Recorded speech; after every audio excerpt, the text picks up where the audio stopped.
Faz muito tempo que ele não ora para mim. Vai ser uma bênção especial hoje. Uma bênção que vem do alto.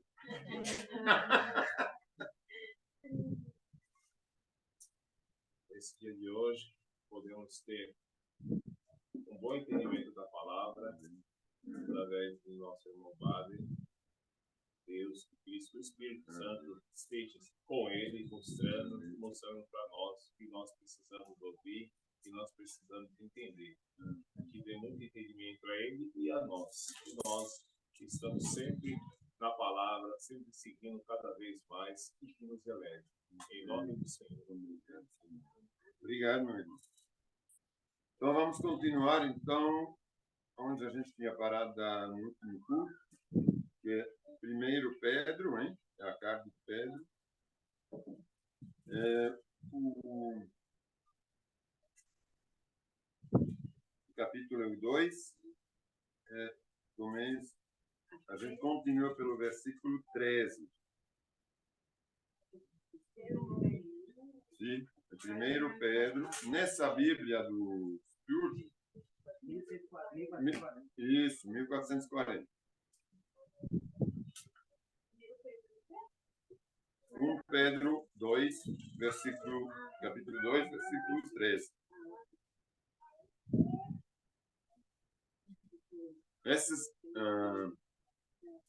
Esses capítulos, esses versículos e capítulos, essa carta, na verdade, ela é uma carta que é meio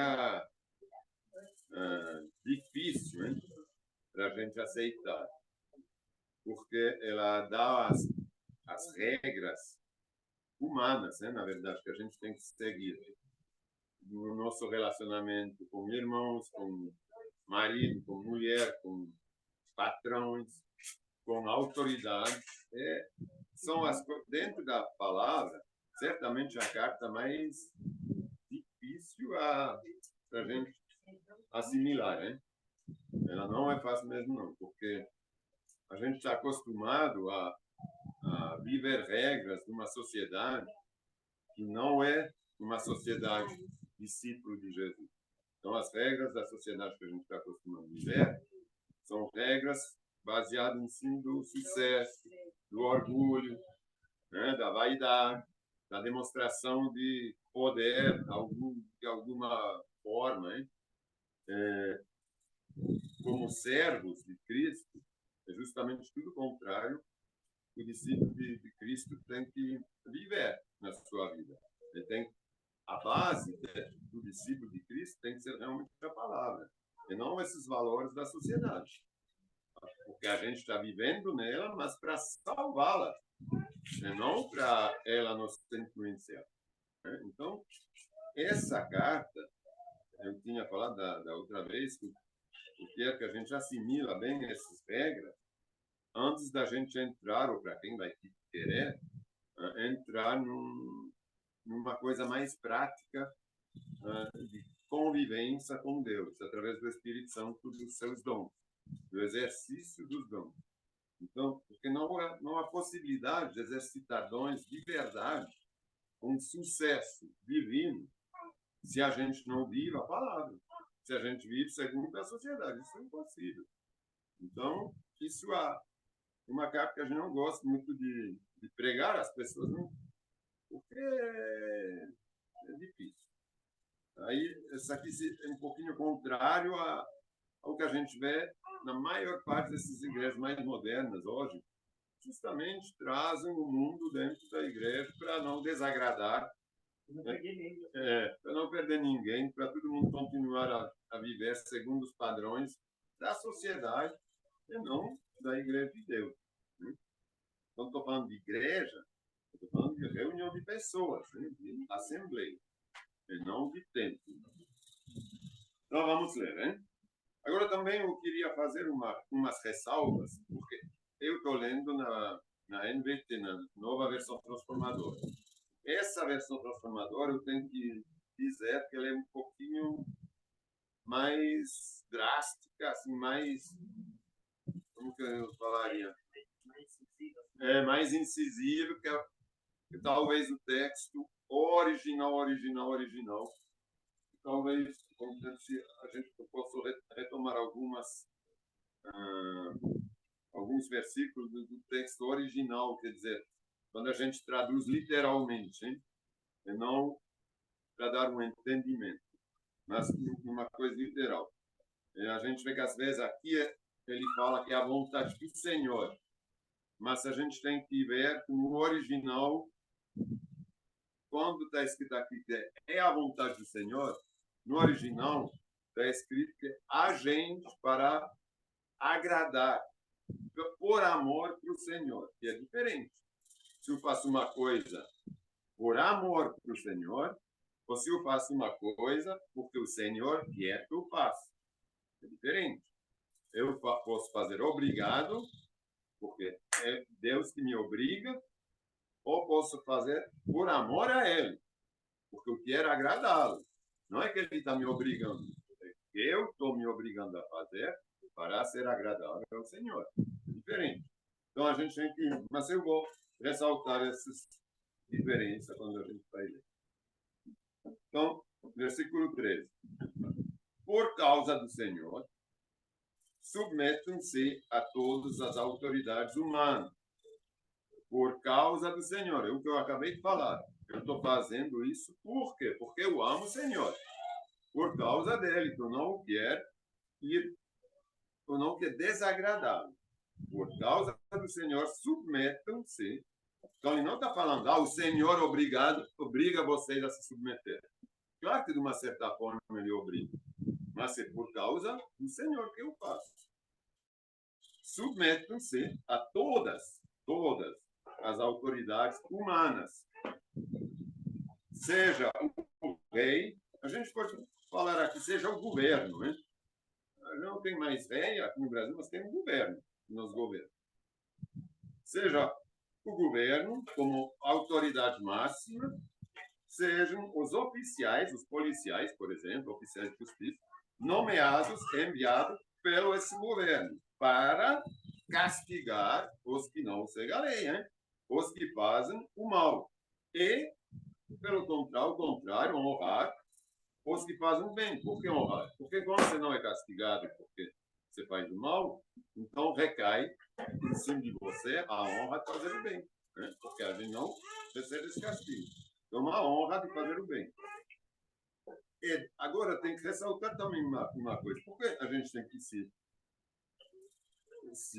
sujeitar a essas autoridades? Porque nossa sociedade, agora sim, ela é baseada sobre as leis cristãs. Bíblicas, quer dizer, né? A Bíblia lê, a gente também não deve, né? Exatamente. Não, tudo bem, vou chegar nisso, exatamente, você tem razão. Elas são baseadas em cinto. Quando a gente vai no tribunal, antigamente, não sei, hoje, se jurava, que a gente não deve jurar mais, mas se jurava em cima da Bíblia. Por quê? Porque a lei não cristã, mas que é cristã hoje, que é adotada pelos cristãos, é a lei judaica, na verdade, né? A lei de Deus, que ainda é em vigor. Você não matará, você não trairá, todas essas coisas a gente está seguindo. Todas as sociedades ocidentais estão baseadas em cima da palavra de Deus. Né? Os tribunais eles estão julgando em cima da palavra de Deus. A lei vem de lá. Eles não estão aplicando essas leis de deuses asiáticos, não sei lá o quê. É por isso que a gente tem que se conformar. Por quê? Porque eles são os juízes. E as autoridades, elas são abençoadas por Deus por elas seguir justamente essas regras. Então, Deus abençoa, é por isso que a gente tem que seguir. Ele abençoa o país, as pessoas, todo mundo que se submete nele.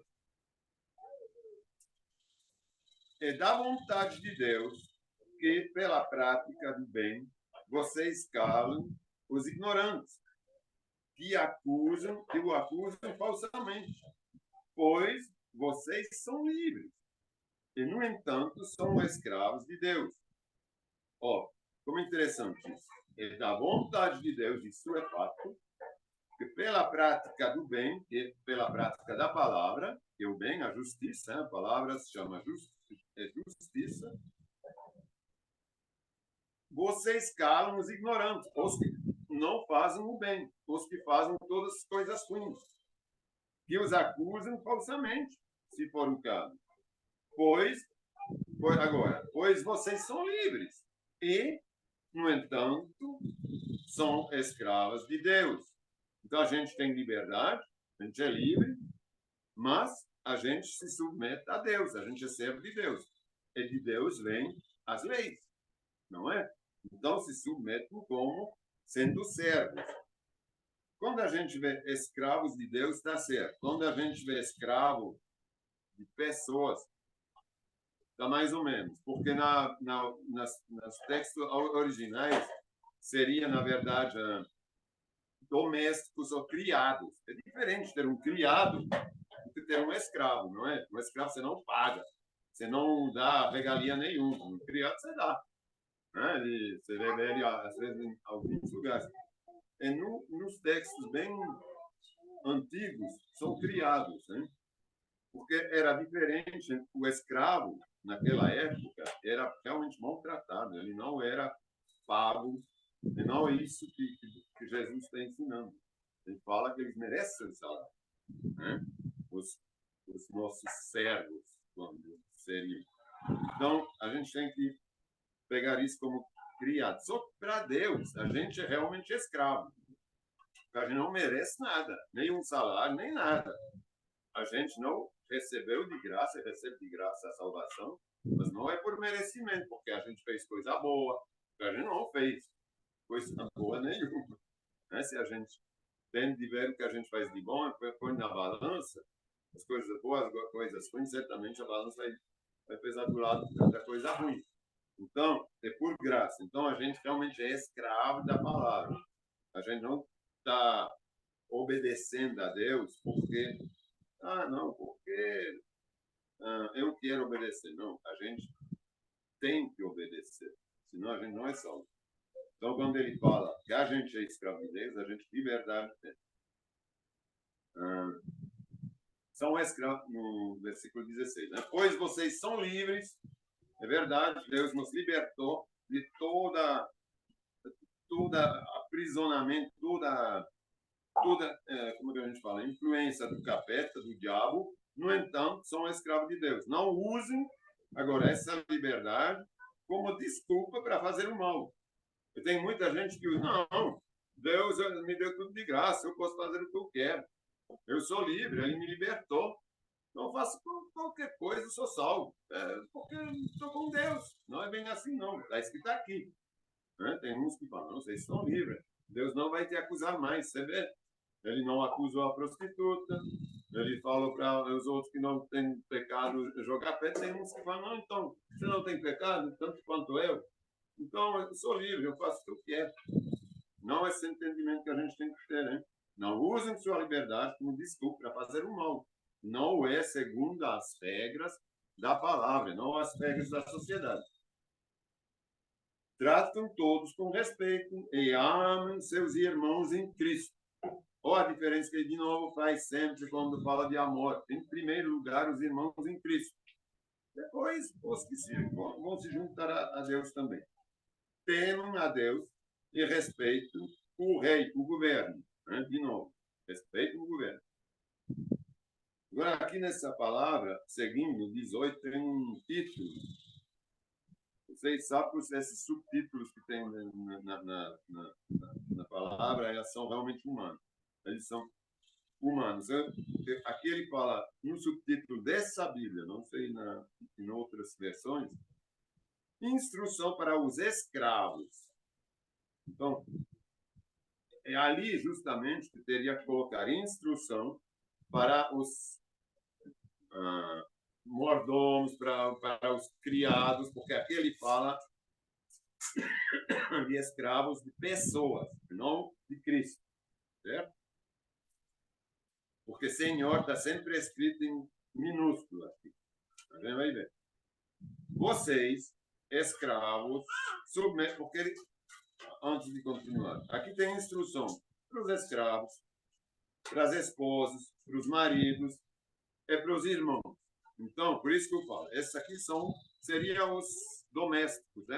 Como que a gente fala? Os empregados. Né? Então, instrução para os empregados, para os criados, para os mordomos, vocês, mordomos ou empregados, submetam-se a seu senhor, com minúsculo. Então, a seu patrão, com todo o respeito. Façam o que ele mandar. Não apenas se o patrão for bondoso e amável, mas até mesmo se ele for perverso, nas traduções originais. Não cruel. Porque também cruel é cruel, né? Agora a perversidade na palavra é quando alguém, por exemplo, pega propina. É perversão, é corrupção. Ele tem uma alma que quer se aproveitar. Então, mesmo se ele for corrupto, seria um termo mais atualizado, perverso, para esse sentido aqui, é não cruel no sentido de crueldade, de, sei lá, de fazer coisas realmente cruéis, né? Que não são admissíveis nem na palavra, na lei de Deus. Por isso que esse termo de cruel não é muito termo, não. Porque Deus se agrada de você quando consciente da vontade dele suportam com paciência o tratamento injusto. Isso é importante também ressaltar. Você vê, aqui ele fala, porque Deus se agrada de vocês quando consciente da vontade dele suportam com paciência o tratamento injusto. Você pega na Bíblia Jerusalém ou em Bíblias mais antigas, com tradução mais fiéis, você vai ver que está escrito, eu tinha colocado aqui, mas senão a gente pode ler. Eu vou até ler aqui para não desculpar nada. É o versículo, porque é importante, porque esse aqui não é. A gente parece que Deus que se agrada quando a gente suporta com paciência algum castigo dele. Não é isso que a gente tem que fazer. Deus não castiga. Então, porque Deus se agrada de você quando, consciente da vontade dele, suporta com paciência o tratamento injusto. Agora eu vou ler o que está escrito na tradução realmente do grego, ou do hebraico, até. Não acho que aqui era do grego. 2, qual o versículo? 19. 2:19.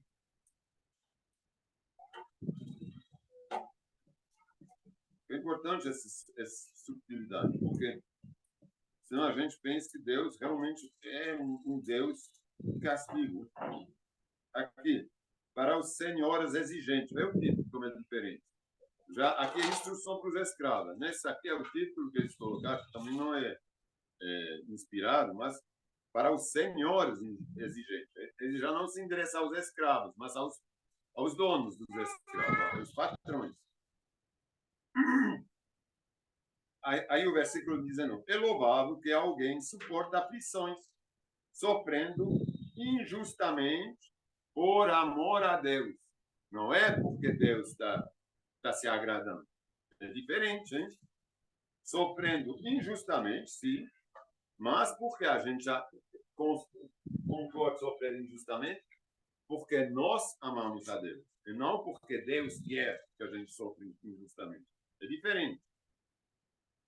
Porque Deus se agrada disso. Não, é porque nós amamos Deus. Não é porque Ele se agrada de nos ver sofrer. Então, essa tradução aqui é muito mais dura, né? Não representa realmente o amor divino. Claro, ouvinte, claro que não há mérito algum em ser paciente quando são açoitados por terem feito mal. É verdade. A gente merece realmente ser corrigido se a gente fez mal. Não tem nenhum problema nisso. Mas, se sofrem por terem feito o bem e suportam com paciência, Deus se agradará de vocês. Isso é. Aí que se a gente faz alguma coisa para Deus. De verdade, porque a gente é cristão. Porque a gente não merecia, a gente é castigado, mas fica calado, tal que Jesus falou. A gente não quer vingança, não quer... Não. Por exemplo, alguém nos fala, não, eu te vi lá roubar. Aí, você não roubou. Ninguém roubou. Aí ele fala, não foi eu. Não roubei, não. Eu te vi, não sei lá o quê. Foi você. Mas Deus sabe. É isso que ele quer dizer. Deus só não adianta a gente se rebelar, fazer briga. Não, a gente é pago por tal pessoa. Ele injustamente me acusou, vai fazer o quê? Infelizmente, eu não sou patrão. Eu tenho que suportar. Tem coisa assim, né? Hoje a gente quer direto no tribunal, fazer as coisas, fazer justiça. Não é para a gente fazer justiça. Em outros lugares está escrito que Deus, a justiça pertence a Deus. A vingança pertence a Cristo. Entendeu? Quando a gente age assim, pode crer que já aqui vai se revelar, porque a mentira nunca vem substituir a verdade.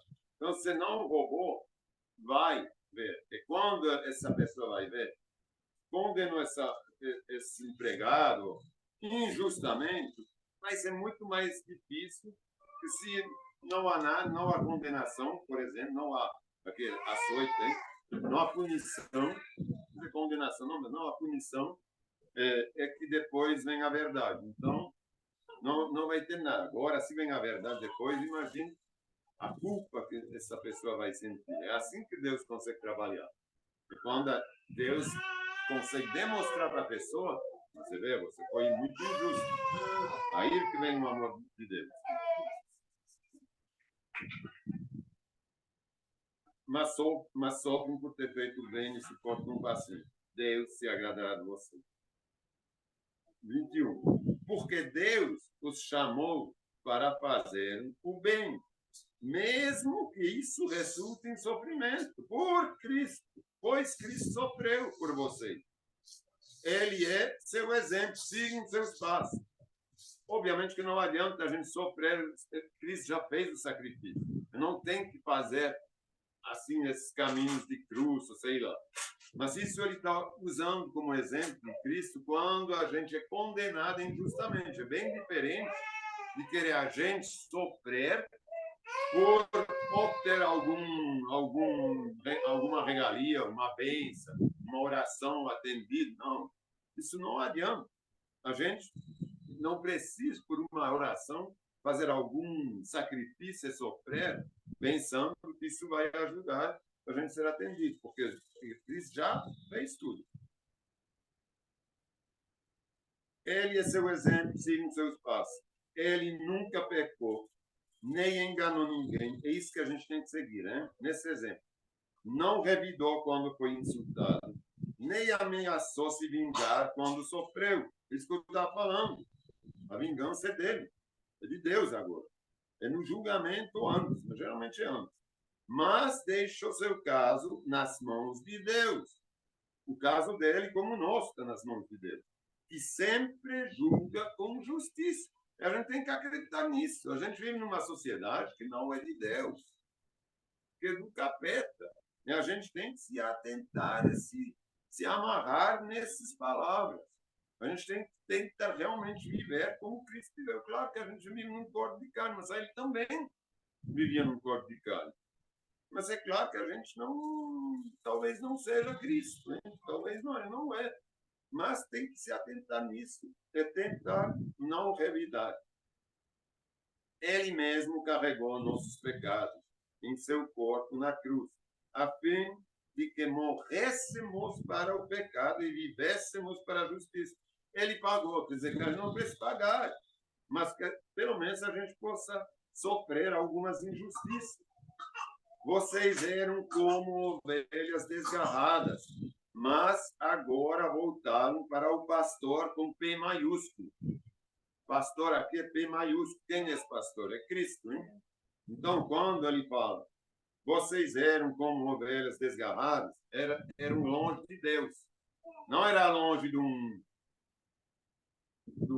como fala, de um fariseu, lá, de um líder Não é isso.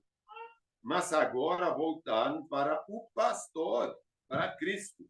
O guardião com G maiúsculo também. Esse guardião, tem algum zelador de igreja, de templo?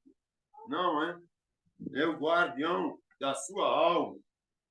E nosso guardião é Cristo. Não há homem que vai fazer nada para a gente.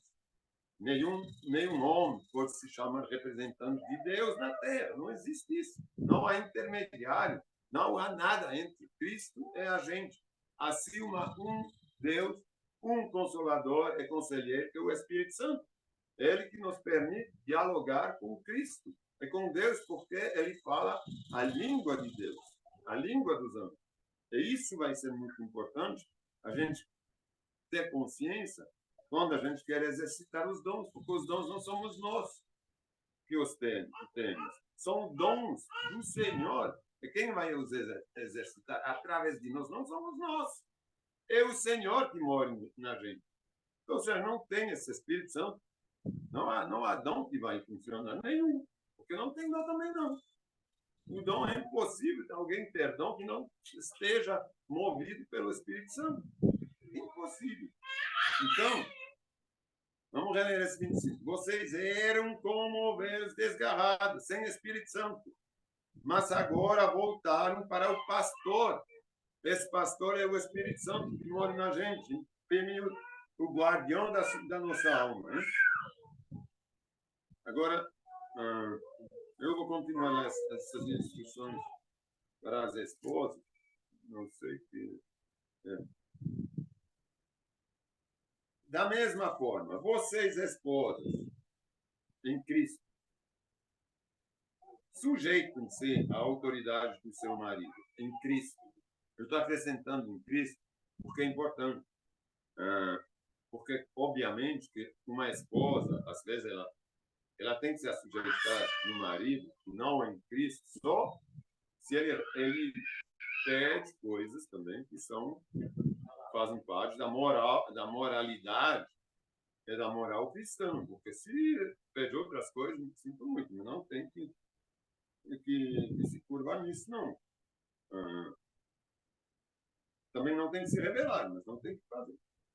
Da mesma forma, vocês, esposas, sujeitem-se à autoridade do seu marido. Assim mesmo, que ele se recusa a obedecer a palavra, será conquistado por sua conduta, sem palavra alguma, mas por observar seu modo de viver puro e reverente. De quem? Da esposa. Então, é para se sujeitar ao marido, mesmo se ele não é cristão, está aqui. Mas, como eu falei, se ele pede para roubar, para fazer outras coisas que vocês sabem que não é de Deus, que realmente é Satanás, vocês, como cristãos, como esposa cristã, não vão se curvar a Satanás.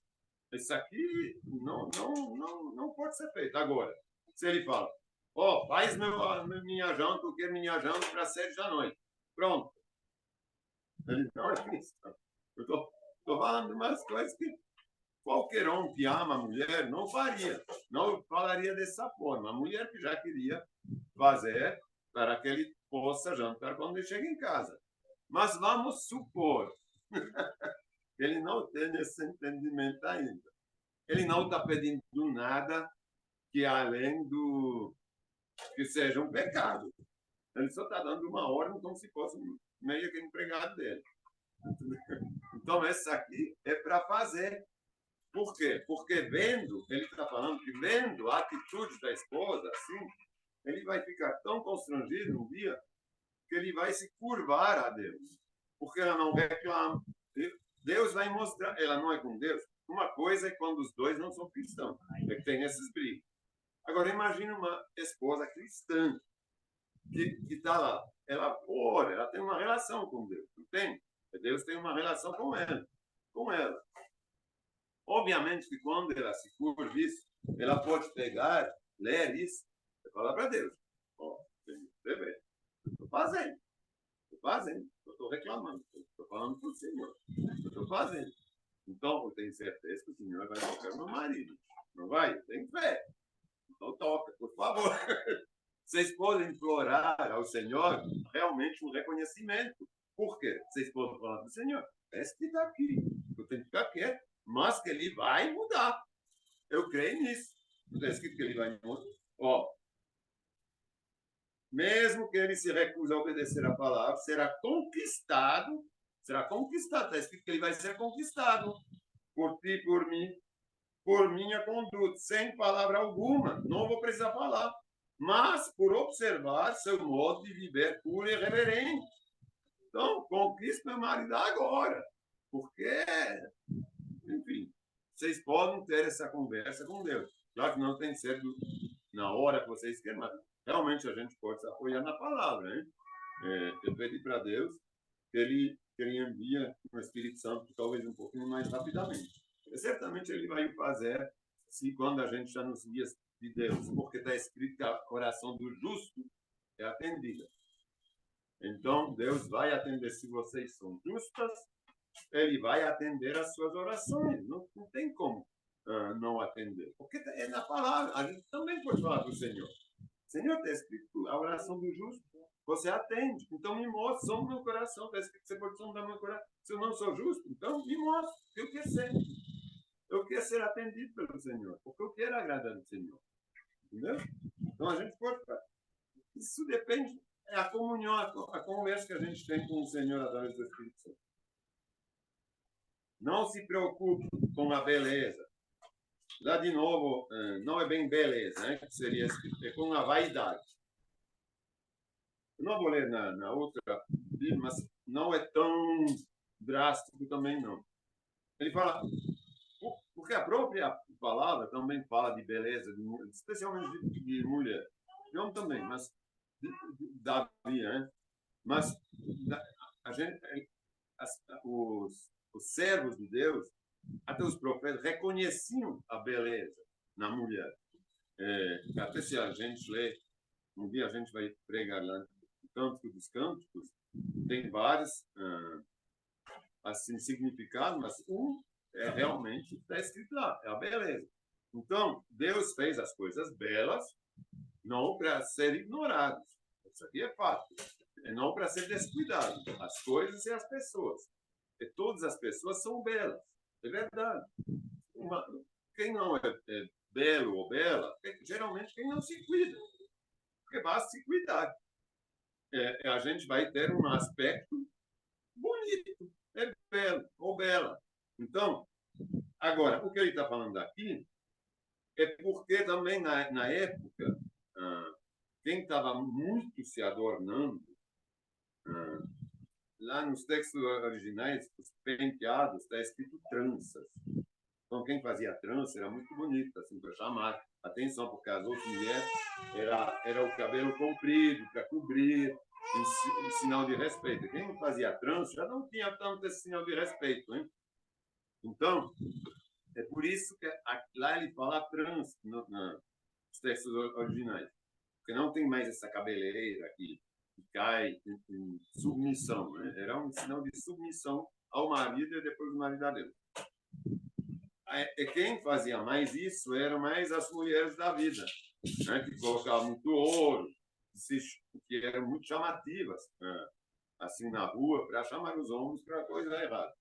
Então é por isso que ele fala que a gente não tem que ter essa vaidade demasiada para chamar a atenção. Mas claro que pode ele fala, não se preocupe, mas pode se cuidar. Mas não tem que ser isso o objetivo. Não se preocupe com a beleza exterior obtida com penteados extravagantes. Lá era tranças, né? Penteado, quando tem o cabelo e tudo, eu acho que não tem nada a ver. Joias caras, que ouro, que ele está falando, colocar muito ouro e roupas bonitas. Seriam roupas sensuais, na verdade. Né? Porque bonitas, uma roupa bonita é legal ter uma roupa bonita. Mas o que não é legal é ter uma roupa sensual. Né? Porque senão vocês vão ver tudo desarrumado de pano de saco. Aí não vai dar, hein? Não, vocês podem colocar roupas bonitas. Por isso que a gente tem... A Bíblia, ela é sempre justa, mas ela tem várias... É claro que ela passou por muitas traduções. Né? Quando a gente lê a Bíblia, tem o Espírito Santo, a gente entende o que realmente é o sentido. Né? Ninguém quer que... Isso aqui foi traduzido por bonito, mas não é. É por sensual. Em vez disso, vistam-se com a beleza que vem de dentro e que não desaparece. A beleza de um espírito amável, sereno, tão precioso para Deus. É óbvio que a gente tem que dar prioridade para o amor, para tudo que é bom que vem de dentro para fora. Era assim que se adornava as mulheres santas do passado. Elas depositavam sua confiança em Deus e se sujeitavam à autoridade do marido. Sara, por exemplo, obedecia a Abraão, eu chamava de Senhor, com esse minúsculo. Isso aqui eu acho muito bonito, porque é verdade, porque quando você tem um marido amado, gentil, como vocês são, que eu sei, eu imagino o Rocha, o Wagner, são maridos gentis, que querem fazer. Então, imagine se o marido recebe a palavra de volta gratuitamente. Como, Senhor? Não é maravilhoso você chamar o seu marido de Senhor? Como, Senhor? Mas é gratuito. Ele não vai se achar, ele não vai começar a bater na cabeça por causa disso. Mas é um sinal. Eu vou falar uma coisa: é um sinal não somente para o marido, mas é um sinal principalmente para o capeta. Porque o capeta vê que ele está perdendo, vocês estão escorregando as mulheres das garras dele. Porque chamando o marido de Senhor é uma hierarquia divina. Aí você fala, rapaz, essa mulher já está chamando o marido de Senhor. Realmente o marido está se assujeitando a Jesus, a Deus. Então ela está reconhecendo isso no marido dela. Então, eu acho essas coisas maravilhosas. Vocês são filhas dela, da Sara, né? Se tornarão, está escrito, na verdade, vocês se tornarão filho dela. Quer dizer, a imagem da Sara que chamava o seu Senhor de Senhor. Quando praticam o bem, sem medo algum, e também aqui é sem medo, não é que ninguém tem medo. Na tradução original, se não se deixam dominar pelo medo. Então, vocês são livres com seus maridos. Então, vocês não precisam se deixar dominar pelo medo. Será que meu marido vai fazer a coisa boa para mim? Não, ele vai. Pode confiar, pode se assujeitar. Ele vai. E se de repente ele não faz, pode falar, opa, você não acha que é assim, assim, assado? Vem com um versículo bíblico, é pronto. Aí vai falar, opa, é verdade, me desculpe, eu errei. É pronto. É assim que funciona. Da mesma forma, eu vou só até, já que a gente fala das instruções das mulheres, vou falar também das instruções dos maridos. O marido está muito pequeno. Mas porque ele já nasce com essa autoridade, essa santidade. Não estou brincando. Da mesma forma, vocês, maridos, honrem sua esposa. Sejam compreensivos no convívio com ela, pois ainda que seja mais frágil que você, ela é igualmente participante da dávida, da nova vida concedida por Deus. Isso tem que entender muito bem. É curto, é verdade, mas é tão essencial. Eu acho que aqui é muito mais incisivo que tudo que a gente leu para as mulheres. As mulheres é falado da beleza, que ela não tem que se adornar, é tudo isso. Claro que para o homem, como ele é mais machão normalmente, ele não como a gente vê hoje efeminado, então ele não se preocupa a priori da beleza, assim, né? Então por isso que não. Imagina se Jesus fala, não, marido, para de passar creme no rosto, não se preocupe com o creme, né? Para de colocar coisinhas nos cabelos, brincos nas orelhas, no nariz, sei lá onde. Para com isso. Isso aqui eles nem estavam nem pensando em fazer. Entendeu? Agora, hoje, óbvio, a gente poderia colocar aqui instrução para as esposas e maridos, praticamente. Porque é tão assim, né? Viram uma coisa para quem não é convertido. Agora, mesmo às vezes nas igrejas, os convertidos, parece que é tudo normal. Não é? Então, da mesma forma, vocês, maridos, honram suas esposas, sua esposa, porque eu sou uma. Sejam compreensivos no convívio com ela. Compreensivos, não é para repreender direto.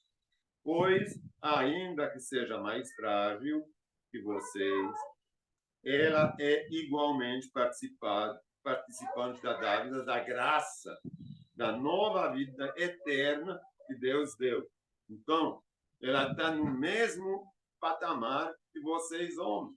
A mulher, ela tem a mesma graça, a mesma participação com Deus que qualquer um homem. Não é porque tem essa hierarquia, o homem vem logo abaixo de Jesus, depois a mulher logo abaixo do homem, que ela tem alguma coisa a menos. Não, não tem. Somente quando ela é casada, ela tem que se sujeitar ao homem. É por isso que não é bom a mulher ficar sozinha.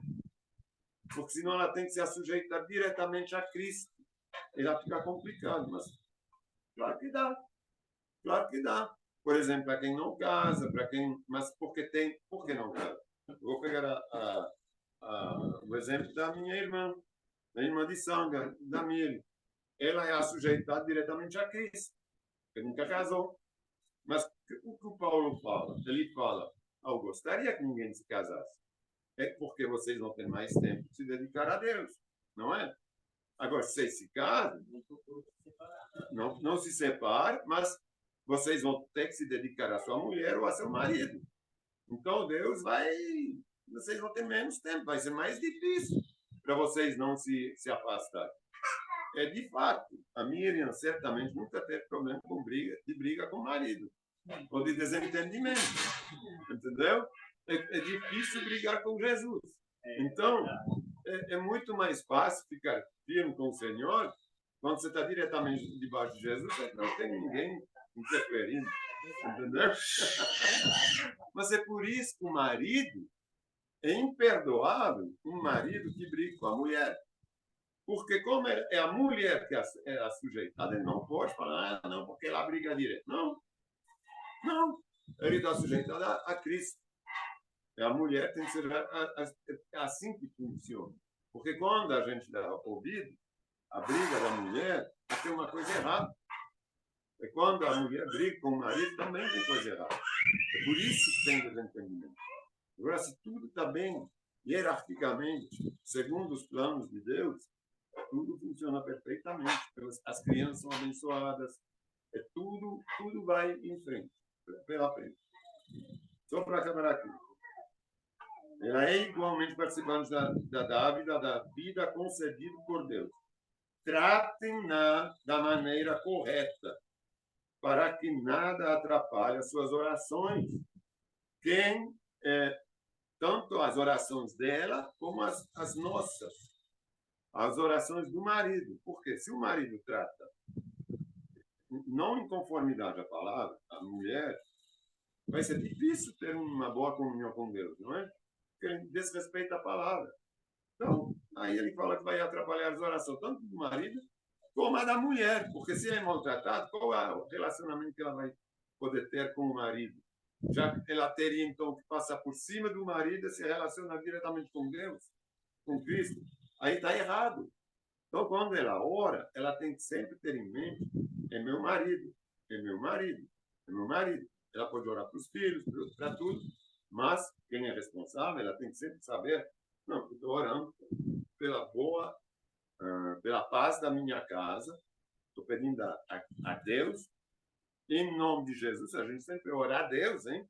A gente pede a Deus que as coisas aconteçam, em nome de Jesus, que é nosso advogado, nosso mestre, nosso salvador, é nosso modelo, e nós somos imitadores e servos de Jesus Cristo. Mas a gente pede ao Pai, em nome de Jesus, e quem está nos ensinando a orar é o próprio Espírito Santo, né, que nos conselheiro. Então, é assim que funciona a oração. Então, a Milena, a Ana, ora diretamente para Deus, em nome de Jesus, mas sabendo que Deus pode responder através do marido. Porque quem está debaixo da autoridade de Deus, de Jesus, não são as mulheres, mas os maridos. Então, às vezes, a resposta ela não vem de Deus diretamente para a mulher. Ela vem através do marido. A mulher pode deve orar para o marido. Para ele sempre ser abençoado, ser protegido do mal, pedir a proteção do Senhor em cima dos maridos. Isso é hiper importante, o papel da mulher. É assim que funcionam as coisas, as hierarquias. Não vai orar para o marido de sei lá de quem, para tal pessoa que vocês não conhecem. Isso não encontra na palavra. Esses tipos de orações de grupos de mulheres, por exemplo, se juntam para orar, então os maridos estão trabalhando, a gente vai se reunir para orar pela nação. A gente vai se reunir para orar, para sei lá para quê. Não, isso não é papel da mulher. O papel da mulher é orar para a casa dela. Elas podem até se reunir, mas orar para a coisa da família, para a coisa do papel dela, como está ensinado na palavra. E não para querer mudar as coisas, o curso do mundo e da história. Nem os homens podem mudar o curso da história, certo? Então, vou parar aqui. E a próxima vez a gente vai seguir as instruções. Mas essa carta, como eu falei, ele é bem incisivo, mas ele é muito importante. É muito importante a gente tentar de viver essas coisas. Tudo bem, isso aqui não é para me agradar a mim. Eu estou só pedindo o que está escrito na palavra. Vocês não querem, eu não vou achar vocês mais ruim ou melhor, porque vocês estão fazendo. Isso aqui não cabe a mim. Mas é verdade que, por exemplo, se vocês não chamam seus maridos de Senhor, tudo bem, pode ser na intimidade, já é um começo. Não precisa ser no supermercado, meu senhor. Porque às vezes, mas seria bonito. Talvez daria até o exemplo para outros. Eu acho que tem umas coisas tão bonitas que a gente perdeu. Porque eu acredito que na época as mulheres faziam assim na sociedade. Não, meu senhor é fantástico. Ele é um cara, entendeu? Então, são coisas que a gente tem que pensar, pelo menos, para tentar a gente ter uma vida mais praticando mais a palavra. Né? Pelo menos na consciência da mente, que às vezes não é possível em sociedade, mas que a gente saiba como funcionam as coisas para que Deus possa abençoar. Certo? Então, Senhor, quero te agradecer por essa palavra, eu quero te pedir a tua ajuda no ensino de cada